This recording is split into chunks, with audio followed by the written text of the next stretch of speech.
Richmond for the 4510 TV podcast series and today's episode 4. Thanks for joining us, and to our listeners, I hope you've enjoyed the first couple of podcasts that we've produced, and stick with us on this journey through the podcast series of 4510 TV. Now, lower your expectations for today. And there we go. That's a good way to introduce our guest today.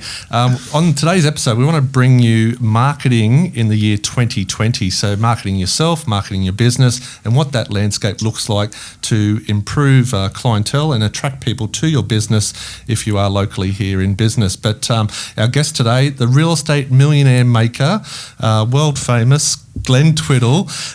Let me go through our guest just quickly. Author, previous real estate agent, sales manager, sales trainer, real estate principal, business owner, clinical hypnotherapist, keynote speaker, an event specialist attracting world-class guests such as Sir Richard Branson, Arnold Schwarzenegger, Gary Vee, the Altman Brothers from $1 Million Listing, and Dr. Eric Thomas, motivational speaker, most watched motivational speaker in the world. Glenn TWIDDLE, welcome to our podcast. Jesus, mate, you found an old bio if it includes the hypnotist bit, but yes, that's us. And although, I tell you, mate, it reads a whole lot better than the reality. Although you forgot to mention Scott Lackman, because at the event with Dr. Eric Thomas, mate, it was an honour that we had Scott Lackman himself actually join us on that lineup. So, mate, you are among that alumni. Among the alumni. Now, you've trained and mentored thousands of real estate agents in the capacity of a sales trainer through the REIQ, Coldwell Banker, number one real estate franchise in the world, Alto Real Estate, Ray White, Excellence for LJ Hooker, Richardson&Wrench, and many others,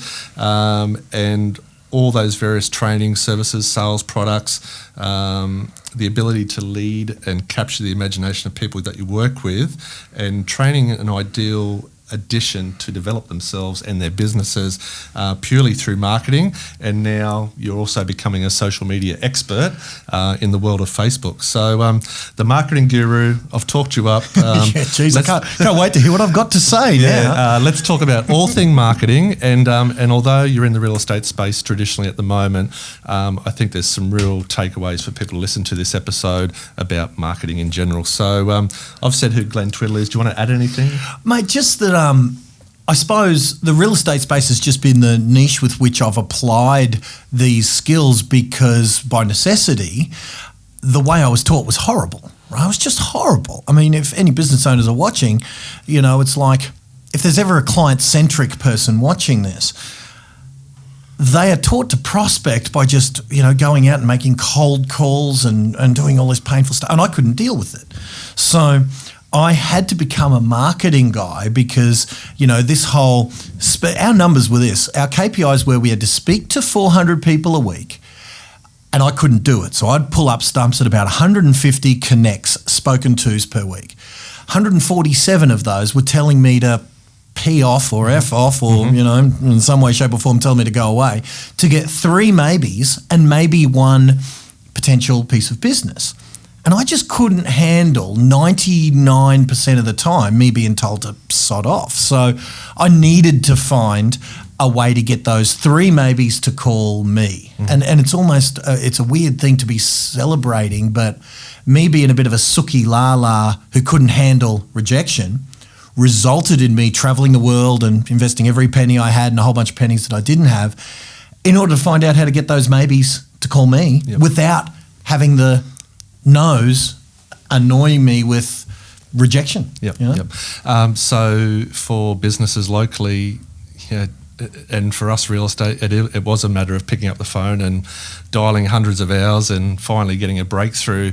But there's so much more to marketing your business now in the year 2019 and soon 2020 that you'd have to say a lot of the marketing focus has gone online, and being visible to your customers, trying to attract clients to your business, that's really the niche that people have to understand. Yeah, well, it probably hasn't changed that much though, in that the only thing that's changed is the media, and the internet itself is nothing more than a big giant media. And then there's platforms on that media, like at the moment, Facebook is the one for our particular demographic, both yours in the real estate space, both mine when I'm trying to attract, you know, the 25 to 55-year-old real estate agent or agency or principal licensee. they happen to be on Facebook. But if you and I were marketing to adolescent or young girls, if we're not all over TikTok and Instagram, then we're not in the game. So it's just simply about finding the media that our consumers have their eyeballs on. And that hasn't changed since the 50s, when the media happened to be the radio, for example, or when television came in and that media segued from, newspaper to radio to television. We are in the same game. It's getting attention wherever those eyeballs or ears just happen to be. And it just happens to be on this media now called the internet, called a phone. And none of us want to use the phone as a phone anymore because people want to actually phone us. We go, couldn't you just text me, mum? Even people we love, we don't want to answer the phone as a phone. So it's just simply the same thing, and it doesn't have to be more complicated than that. We still need to use good copy, good attention-getting visuals. Nowadays, we might use video, but it's the same thing. We need to get attention with our words, our videos, and our sounds, or whatever the case may be. Put that into a delivery mechanism and get it from our business to the eyes and ears of our consumer. And that's still consistent. The only variable is now we have to click some buttons on a mouse to get to a phone rather than dial a newspaper and say, here's the classified ad that we need to run this weekend. True that. Now, I was going to lead on to what media platforms you use to market your business, sales, coaching, events, etc. You've probably rattled off a couple, but in more recent times, what's your biggest platform success? Yeah, well, a lot of people are asking me what's next, because at the moment it's Facebook, Facebook, Facebook, Facebook, Facebook. Because that's where, and that's how it happened. We were all us, 30s, 40s and 50-somethings. We somehow found this thing called MySpace, and we dabbled with that because we were chasing the kids. What's this MySpace all about? We all left that when the kids left MySpace and they all went to Facebook. So all us oldies chased them to Facebook. As soon as the kids realised the oldies were at the party called Facebook, they all left and left us old. And so our demographic is all over Facebook. So everyone asks me, where are advertising? Most of my marketing budget for me is Facebook. Most of the marketing budget for the clients that I am empowered to help and paid to help is Facebook, because that's where let's just say the Gen X, the tail end of Gen Y, the boomers, that's where those three kind of demographics, say early 30s to retirement, we live on Facebook. So for the younger generation, it might be an Instagram or a TikTok or a Snapchat. But the world is addicted to its phones. There is absolutely no doubt about that. So those are the platforms we need to know where our audience is glued. And really, that's just asking 50 of our customers, you want to know what advertising platform, spend half an hour with 50 of your customers.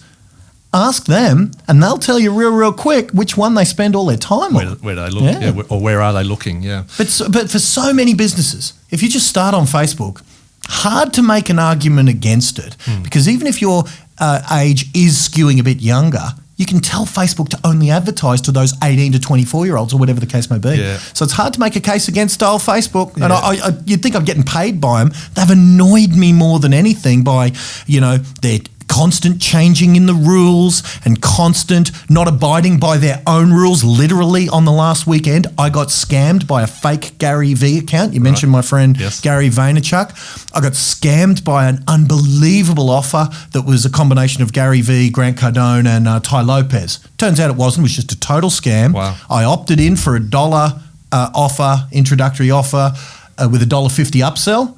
I got whacked on my credit card for $600. So Facebook is the bane of my existence, and yet I recommend everyone put all their advertising dollars into it. You mentioned the big man, Gary V, arguably the most watched social media expert in the world. Certainly in marketing, for sure. Recently, he kept it pretty simple. Ignore Snapchat, ignore this, ignore that. Get on Facebook and keep pumping Facebook. So for someone in his position that also looks ahead to invest in the future, he's sort of saying keep it simple and go where your audience is. So it's exactly what you've said, Glenn. Thanks again for our audience joining us, podcast number 4 in our 451 TV series. So I'm in a business. I know I need to be online. Facebook, social media seems to be the avenue to use. Again, I don't have a budget to market. I can't put up a $5,000 billboard next to the train station for everyone to see. Where would I best spend marketing dollars? If you had a new business today, Glenn, you're a fish and chip shop in Caboolture, let's say, where would you spend your marketing dollar? Oh, beautiful. I mean, that's the thing about silly looking old Facebook. I tell you, they need to put me on the payroll. Zuckerberg, help a brother out. The beauty of Facebook is they've designed it so they don't want to employ salespeople or customer service people, to their detriment, because that annoys us, if we're going to spend a significant amount of money. But what they've done is they've tried relatively successfully to make it so that it's hands-off for them, meaning the user can quite intuitively do some very basic things and run an ad. And, when you say, if I'm a business, so long as it's geographically located, sure, if you're trying to advertise to all of Australia or all of the world, you're going to have to do some courses to learn a little bit more of how to use it. But if you're a local geographic fish and chip shop or, of course, a real estate agency like yourself here in 4510, or any business where sort of your customer radius is a couple of kilometres away, I can't go past Facebook. Because for 1 to 3 cents per view, like we think about, I look at my letterbox drop and I look at all of that junk mail that comes in every single week, a big chunk of it. And for just a simple flyer that might cost, $100 for 1,000 to print it off, so that's 10 cents per flyer to print, plus 5 cents per flyer to deliver it, at least 15 to 30 cents per flyer to just be simply not looked at and thrown in the bin. For 1 to 3 cents, so about 10% maximum of that cost, you can deploy your marketing message, whatever you were going to put on that flyer, you can deploy that into the Facebook timeline where it's actually going to be looked at, because that, we're not watching the junk mail. We're not watching TV. I ask audiences, who watches Netflix or Stan? And everyone puts their hand up. So that means every penny of TV advertising is virtually wasted. Because even if people are watching free-to-air TV, the minute the commercial's on, they're picking up their phone and tweeting out what they just watched on the footy or whatever the case may be. So all of that traditional advertising money is completely wasted. That means Facebook is underpriced. So me even giving this advice is to my own detriment, because while it's this cheap, I'm pushing all my chips in because there's no other media that is as viewed and as watched and as underutilized by the big boys, like the big brands that still use radio, TV, newspaper, junk mail, magazine and all of that. It's a beautiful thing for the small local business fish shop. So if they just jumped on Facebook, did a little video about why their fish is the greatest fish in the world, even if they did something kooky, like jumped on there with a big graphic and a sign, and any cheap graphic designer could superimpose a graphic that is their title intro or something. This big. It could be, they could even print it out if they wanted to go guerrilla, or they could just superimpose it on the video that says, voted the world's best fish and chips. Now, big legal caveat. I have no idea if this is legal. Voted the world's best fish and chips. And then a little thing saying, little asterisk that says, by the fish and chip owners' kids, and only the fish and chip kids were surveyed. Right? But it was voted by the kids as the world's best fish and chips. That'll get more attention to drive people into that fish and chip shop than all the flyers in the world. And it'll cost them 1 cent. So if 1 in 100 people who see it kind of say, voted the world's best, even if it is by the kids, you know what, I'm going to try it out. Then it's cost them $1 to drive a new customer into that fish and chip shop. Or if it's 1 in 1,000, I mean, think about this, even if it's only 1 in 1,000 people who see it, and you can target that to be only locals. And if 1 in 1,000 people come in, that means it costs $10. And traditionally it's going to be a $20, $30 family fish and chip pack order. So. And then if you're any bloody good at what you do, if you've got half decent fish and chips, all the money is in the repeat business over a lifetime of living in an area. And for most people in most areas, that's 5 to 7 years of loyal customer patronage, and that's where all the wealth is in all those repeat visits, all for the cost of acquisition of a client of $1 to $10. Incredible. Local businesses, please take note of this episode. You're hearing from a marketing genius, guru, Glenn TWIDDLE. Cool. Don't know about that. And, do yourself a favour, as always, on our podcast, or whether it's our 458 TV community videos, we'll have some links trailing this podcast and this production. It'll be all links back to Glenn to follow him further. And who knows, even though real estate related, I'm sure you could get in front of a heap of businesses and sales teams and teach them these methods, and just breaking it down to the basics, mate. And for the local businesses, as simple as that, we're talking fish and chips, but it could be anything that, get in front of the media. And that word hyper-local, we're all for, and I've always been an advocate for 20 odd years, an advocate of local business, shop local, buy local, support local. And this is how we do it. We keep our marketing tailored to the hyper-local audience, and that's where things will evolve in our community. We've attracted business we've attracted customers to our business. We're doing some online marketing with social media. Now, how do we further prove that we are the go-to business in our area? Would that be through, we talk about testimonials and client reviews. Let's talk about online reviews and testimonials. Well, that's certainly the two ways I like to, I suppose, prove that I'm great, or that the business is great, or the fish and chip. I love the metaphor. There's three ways that you can that you can prove to someone that the fish and chip's any good. The first way is the business owner can tell the public that they're great. Mm-hmm. That's the first way. Now, it's the easiest way because you don't need any extra assets. You can just look at a camera like you're doing here. Yep. You can put it into an ad. You can say, hey, we got the world's best fish and chips. Hey, come and try it out. Way number two is if someone else told someone, Scotty, you got to go to the fish and chip shop. It's bloody amazing. You're not going to believe it. Word of mouth. Word of mouth. That's the testimonial. That's the online review. I prefer a video testimonial because there are companies in the States, and they haven't really permeated down here in Australia yet, but there are companies in the States, and this does my head in. I hope it never starts happening here. There are companies in the States that you can employ that will do nothing but all day, every day, just sit there and post negative reviews about your competitors. Right. I'm like, oh no. If that continues, what that means is what happens right now, which is we trust the Yelps and all those sites that are kind of review. We'll stop trusting them if it becomes commonly accepted practice that those reviews are not to be trusted, because there are companies out there whose job is to put up negative reviews. Even if the job is to put up positive reviews. If it's fake, it's a horrible idea, no matter what. It's going to lose its credibility. Hence, video is great. Even though you could pay an actor, you can probably smell an actor. You can't smell, you can't fake someone trying the fish and chips and absolutely saying, my God, I can't believe that tastes like what my granddad used to, or something. You know what I mean? Yep. Video is great. So someone else saying that your product is amazing is the second way to prove that it's amazing. Yep. But the third and best way to prove your product is amazing is give some of it away. Yeah, so that's... Like, here you go, try it. What do you think? Yeah. So, it's kind of like I thought to myself, if I was going to convince the world that I could fly, right? How could I do it? Well, you could. I could say, man, seriously, I can fly. You might have a 1 in a million chance someone who says maybe you can. And one of your mates Richard's... aeroplanes about the only way you can fly. So Rich. But then the next way is if Scott said, how he said he can fly, I know that's ridiculous, but he really can. I've seen him do it.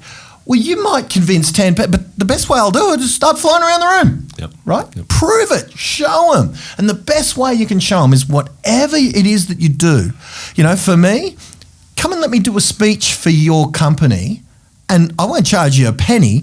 They can go and implement, like when we did it with yours, and I literally turned on some ads at the start of the speech, and then by lunchtime, what did I do? Created some leads and new business. Handed them to the most enthusiastic young man in your company because he was sitting there on the edge of his seat, big smile on his face, handed him 2 appraisal leads by lunchtime.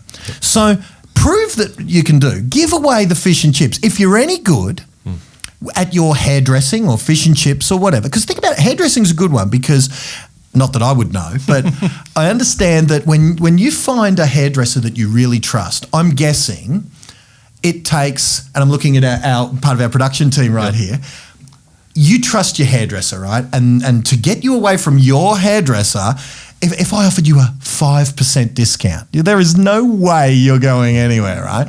But if I said, listen, we've got a new company we want to review, come in, it's It's going to cost you nothing. There's a free paraffin dip for your hands, a free supermodel male who's going to be muscles and rub your back, and you've got to tell hubby that that's not all of this good stuff. It's going to cost you nothing. Free, everything you want. I might coax you away from your hairdresser for one trim, maybe.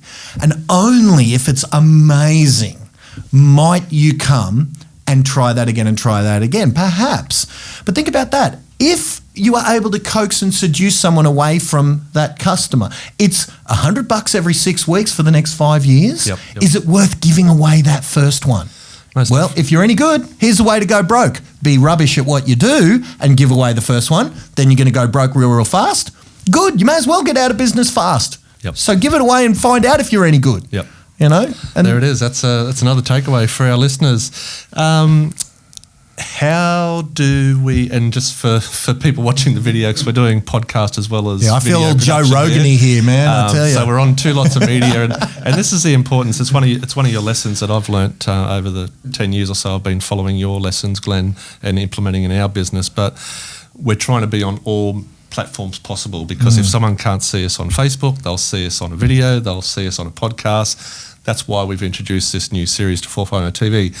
So we've got to this stage where in local business, we're on our marketing. You've given us some great tips on where we should be and in front of that audience, and that customer experience. That's a whole new podcast on its own, I think.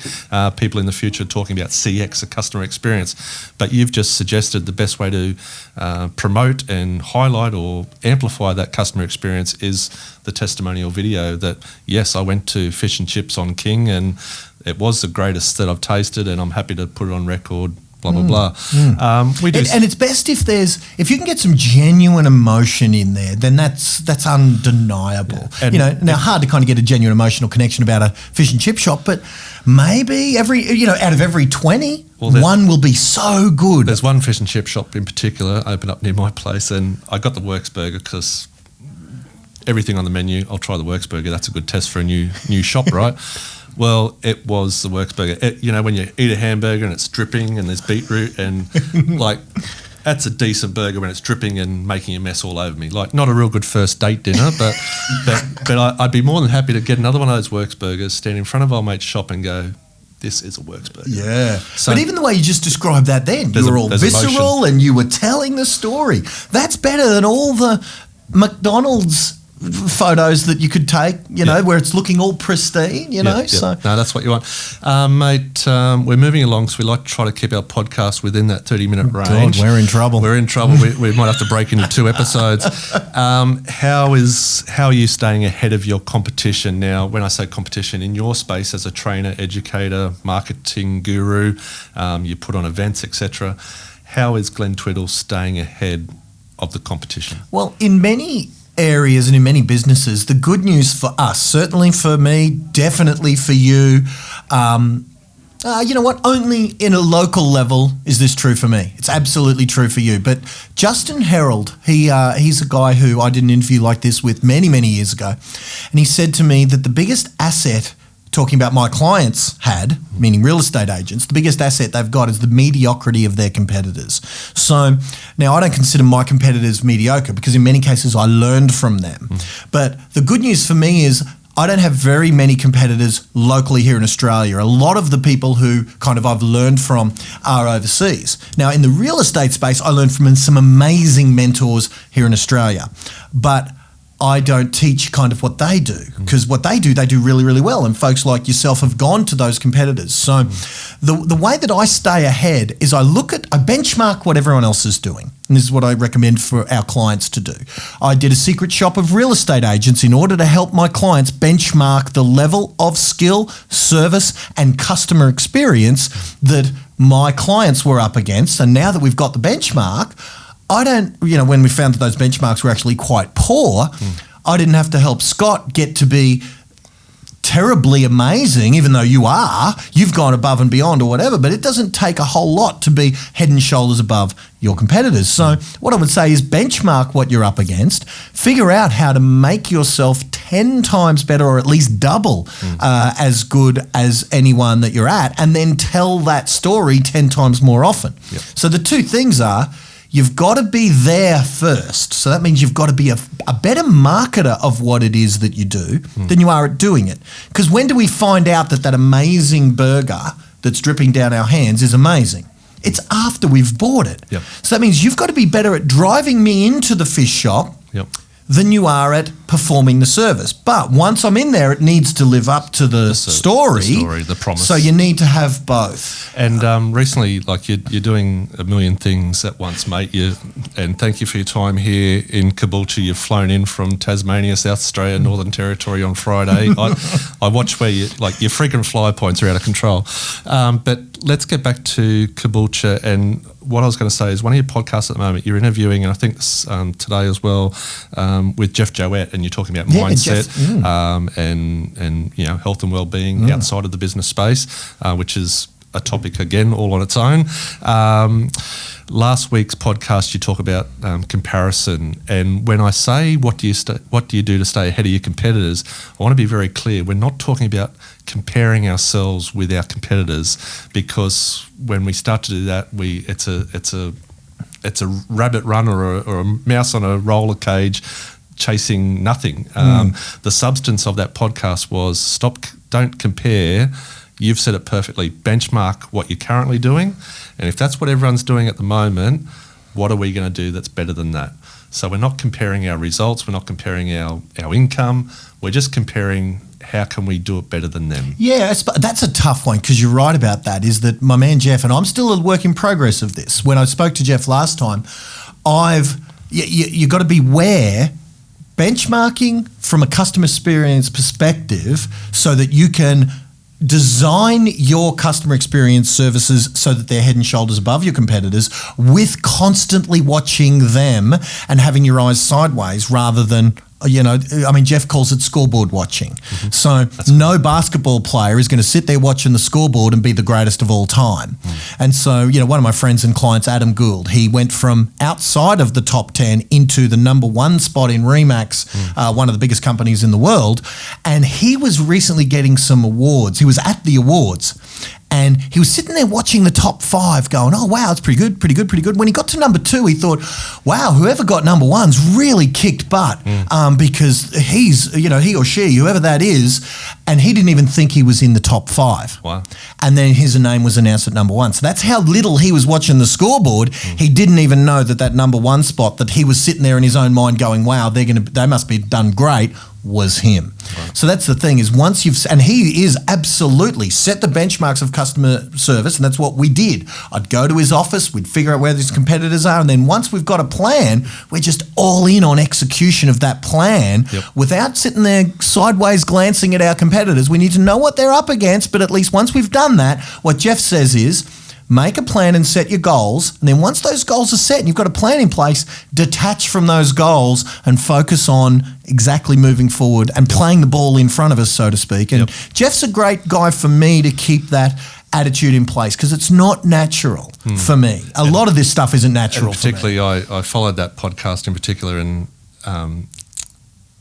it's like, wow, does this fit real estate? Because real estate, and I for one, we have a habit of possibly chasing that ego, chasing that goal, chasing the numbers against someone else, and to step back from that comparison, focus on what we're doing, keep doing what we're doing, because obviously it's working after 25 years of success in Caboolture being the number 1 agent, et cetera. Just another message there. When we're looking for our customers, when we're looking to market, stop the comparison game and try to find your point of difference and market that and really go down that track. So, well, a friend of mine, Scott, called Larry Wingett, he introduced me to a friend of his called Joe Calloway, who's written a bunch of books. And he was telling this story about a tyre mechanical kind of place over in the States. And one of their customer service experience things was they pull up and they've got the bit where the customer pulls up, and they purposefully put the office a little bit away. And their CX, I've never heard that term they used before, their customer experience thing is they run to the car. Right. For no other reason than to make the customer feel important. So can you imagine just how different that is, how simple that is? Yep. They run to get your car. Keys. So they purposefully just differentiate themselves. It says nothing about the quality of the service and all of that, but they literally make you remember. You go, wow, that's how important I am. They're running to the car. So how can we do that? How can we be different? And then focus in on that customer's experience and how they drop their jaw and go, wow, that was better than I expected. And when they have the wow experience, then market that wow experience, etc.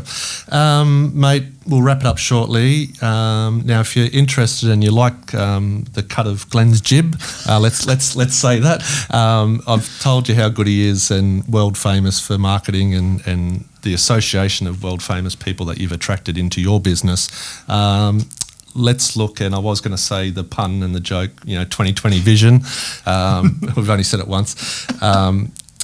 What will marketing look like in the year 2020? Yeah, I think marketing looks the same in 1960, because some of my inspiration, I got a finalist for this Thought Leader of the Year, which to me brings connotations of unique thought, innovation, original ideas. I've never had an original idea in my life. It's just that I look to other countries, other industries, other eras, and I look back to some of the headlines written in the 60s, 70s and 80s, and I get inspired. Now, of course, you've got to update them to today's parlance, to today's language, but I believe 2020 will be more of the same. It'll be marketing messages that are designed to get attention, that are designed to influence and persuade someone to look at you for the first. You need to get that attention. Well, it's the old formula, AIDA, out of Glengarry, Glen Ross. Attention, interest, desire, and a call to action. So we need to get their attention. We need to get them interested and then desiring what it is that we want. We've got to tell them how to take action to do it. And that's going to be the same. The only thing that may tweak, and I don't think it's going to change in 2020, is where we deploy that message. To me, that's the only thing that's changed since I've been an adult, and I became an adult when I was 18 in 1989 when I was working at a cinema and I was promoting, I remember we were promoting movies like Terminator 2, King Ralph and all of these movies in the early 90s when I worked at the cinema. And it hasn't changed one bit. It's get attention on whatever product it is that you're purveying in the marketplace, show the consumers why it's worth trying. When you deliver it, make sure it is great. And the only variance is where we do that. Right now, it happens to be on Facebook. And whether that is TikTok in the future, if TikTok or Instagram does age up, it hasn't as yet, but if it does, so be it. We'll just take our message and the audience that we've built on Facebook, we'll just deploy it onto the next thing. But you don't have to second guess that it's going to happen on TikTok. You wait for your audience to move there. And for most businesses, by the time your audience moves and it becomes apparent, if you just go there relatively quickly, you'll be years ahead of most of your consumers. So don't worry about trying to second guess them. Just get into it where they are now and worry about whether they go to Spotify, TikTok, Instagram or YouTube or whatever is next. Worry about that when your audience goes there and then follow them. Yeah, perfect. For small business around town and nationally, locally, around the world, I think there's some great key messages there from Glenn TWIDDLE, marketing guru for the purpose of today's podcast, episode 4 on 4510 TV. Really appreciate your time. I know you're a busy man, but hopefully this gets across our platforms and inspires some business and even individuals to how they could market themselves better and pretty much just sum it up. Just like get yourself out there and get visible on any platform possible. That's the secret to marketing. And don't let perfect get in the way of done. Take action even if it's imperfect. One of my guys said about sales letters, but this is true of any implementation. It's a good sales letter, so hence a good marketing piece on the eyes and ears of your consumer is better than a perfect marketing piece sitting there in your brain or on your hard drive. And no one sees it. Okay, we're wrapping up now. You mentioned giveaways before, the hairdresser giving away a beauty treatment and a hair thing. And I'm looking at Andrew, our production manager. Can't wait to get to the hair salon, this kid. But we're doing giveaways. So I do have copies of Glenn TWIDDLE. I mentioned he was an author. Punching Above Your Weight, Glenn TWIDDLE, and pretty much your story or your timeline of success to date. Yeah, with a few lessons in there as well, Scotty. Be careful, you might learn something too. A few lessons, but yeah, just looking at it, and I had the page here, but the pictorials for our videos, because we are on video as well. Podcast people can't see this, but pictures and videos of pictures of where you've interacted with world famous people. Incredible. We've well, maybe that's the subject of our next podcast. It's certainly the life of that I never dreamed possible. All a result of implementing some of the principles we've talked about here today, mate. Cool. I'm going to give that book away. Punching Above Your Weight, Glenn Twiddle. For a podcast listener, drop us an email through our Contact Us page on 450tv.com and come and collect the book from Morayfield Road at our Richardson&Wrench offices, who proudly sponsor and power our podcast series. So Glenn, for the video, thank you, sir, for your time. A pleasure, my man. And let's get this out there to the masses. All right, an honour. Thanks, guys. Rock and roll. Thank you.